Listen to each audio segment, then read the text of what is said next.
Point था childhood में where you felt कि अब मुझे बड़ा होना पड़ेगा, now I've grown up?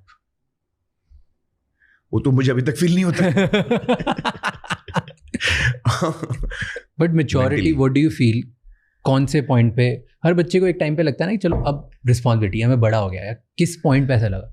किसी का 30 में आता है, किसी का 10 साल में आ जाता है. What was that point for you? घर पे फाइनेंशियल प्रॉब्लम्स बहुत थे. अब्बाजान जो फिल्में बना रहे थे, आमतौर पे लोगों को लगता है प्रोड्यूसर के घर में बहुत ज़्यादा पैसा होगा, फिल्म प्रोड्यूसर. इसमें सच्चाई नहीं है. ज़्यादातर प्रोड्यूसर्स काफ़ी स्ट्रगल करते हैं, you know, to make ends meet. Actually उनकी एक फिल्म बहुत लंबी अटक गई थी, लॉकेट. Okay. 8 साल लगे उसको बनने में. तो उसमें जो एक्टर्स थे उनकी डेट्स की प्रॉब्लम्स हो रही थी. फिल्म तो 1-2 साल में बननी थी, 1-1.5 साल में, लेकिन वो खींचते खींचते 8 साल तक चली. तो 8 साल तक कोई इनकम नहीं थी घर में. और क्योंकि अब्बाजान ने पैसे लोन पे लिए हुए थे, इंटरेस्ट 36%. हाँ, टॉप लेवल इंटरेस्ट, बहुत टॉप लेवल. हाँ.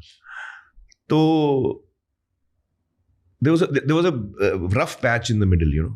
So when did you बहुत realize लंबा रिच as a तो kid एक्चुअली जब मैं कि ये फाइनेंशियल प्रॉब्लम घर में चल रही, क्योंकि हर किसी को रियलाइज भी नहीं होता ना, एक पॉइंट के बाद ही समझ आता है. नहीं समझ में आ जाता है, क्योंकि हम लोग घर में वो फोन कॉल भी आते थे ना, अब पैसे कब दे रहे हैं, जिन्होंने पैसे दिए थे, फिल्म में लगाए थे, फिल्म अटकी हुई है, जब तक फिल्म रिलीज नहीं होगी आप पैसे लौटा नहीं पाओगे.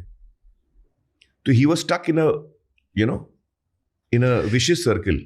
कोई पैसा और नहीं दे रहा है, फिल्म आगे नहीं बढ़ रही है, बढ़ नहीं रही है. जब तक फिल्म आगे नहीं बढ़ेगी तब तक पैसे नहीं आएंगे, फिल्म रिलीज होगी तभी पैसे आएंगे. तो काफी डिफिकल्ट पीरियड से वो गुजरे थे. और मुझे याद है जब मैं छोटा था, मैं टेनिस बहुत खेलता था, कंपेटिटिव लेवल खेलता था मैं. और वो पैसे जो मैं कमाता था टेनिस के जरिए, वो मैं अम्मी के पास रखता था. और चूंकि मुझे पता था घर में तकलीफ है, तो मैं अम्मी से कहता था कि मेरी कोई भी चीज आपको खरीदना है, जूते खरीदने, कपड़े खरीदने, आप मेरे पैसे से ले लो. तो when I am saying all this, I am realizing कि छोटे उम्र से ही मैं रिस्पॉन्सिबल हो गया.